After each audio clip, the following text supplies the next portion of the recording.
O'zbekiston kosmik sanoati tobora gigant kompaniya va tashkilotlar e'tiboriga tushmoqda.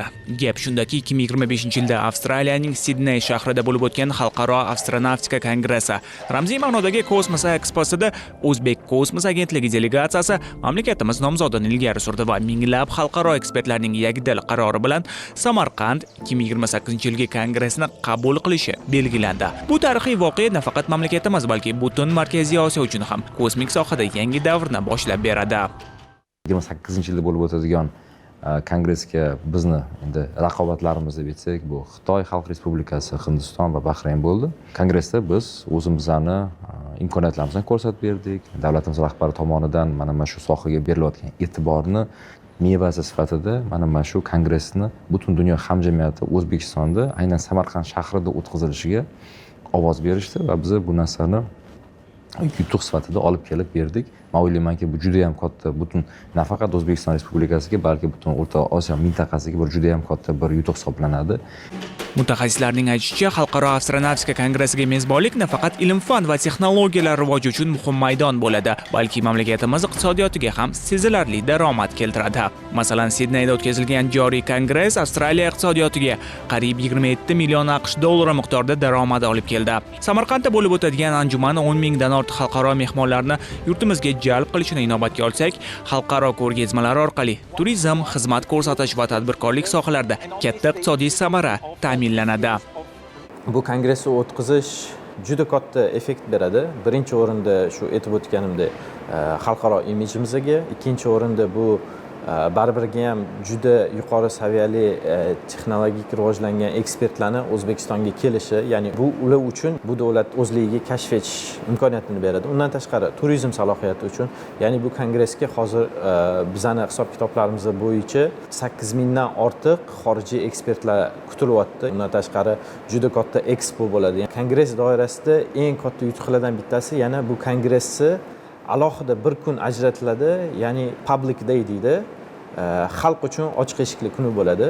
Ya'ni istalgan odam kongressga oldindan ro'yxatdan o'tgan holda kelib, o'z ko'zi bilan dunyoni shu sohadagi erishgan yutuqlari bilan tanishish imkoniyati bo'ladi.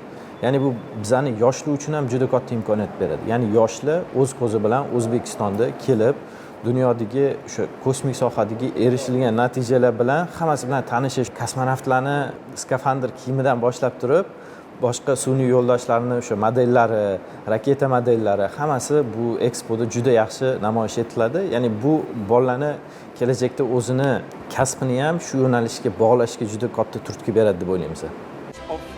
Shu bilan birga kongress davomida O'zbek kosmos agentligi va Xitoyning Star Vision kompaniyasi sun'iy yo'ldosh texnologiyalari va kosmik ilovalarni rivojlantirish bo'yicha memorandum imzoladi. Star Vision o'zining sun'iy yo'ldoshlaridan biriga Samarqand 2028 nomini berishga rozi bo'ldi. Bu 2028-yil Samarqandda o'tkaziladigan Xalqaro astronavtika kongressini ramziy ma'noda ifodalaydi.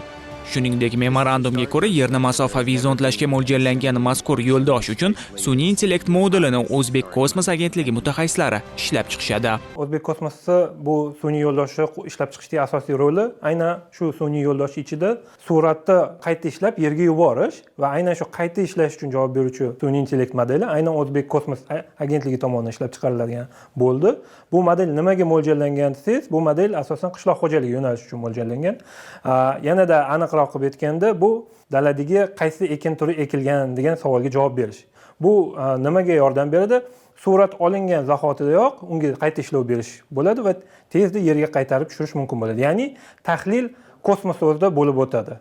Bu ancha vaqt hisobini kamaytirishga yordam beradi. Qo'shma loyihada nima O'zbek kosmosga yoki O'zbekistonga foyda deyilganda, aynan shu katta masshtabli monitoring suratlarini biz o'zimizga yaratgan model orqali tahlil qilishimiz bilan o'zimizga qabul qila olib, bu ma'lumotlarni tegishli vazirlik idoralariga taqdim etib, qaror qabul qilishligida yordam bera olamiz.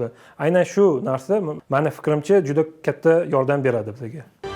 600 yil avval Mirzo Ulug'bek bobomiz observatoriya va madrasa qurib Samarqandni ilm-fan markaziga aylantirgan bo'lsa, 2028-yilda kosmos yo'nalishidagi dunyoning eng katta tadbiri Samarqandda o'tishi albatta 3-renessans asosini boshlab bergan prezidentimiz tomonidan olib borilayotgan ishlarning dunyo hamjamiyati tomonidan o'ziga xos e'tirofi deyish mumkin. Ushbu tadbir nafaqat 10 mingdan ortiq mehmonlarni va xalqaro ko'rgazmani olib kelib yurtimiz iqtisodiyotiga foyda keltiradi, balki mamlakatimiz yoshlarining ilm fanga qiziqishlarini yanada ortishiga yordam beradi.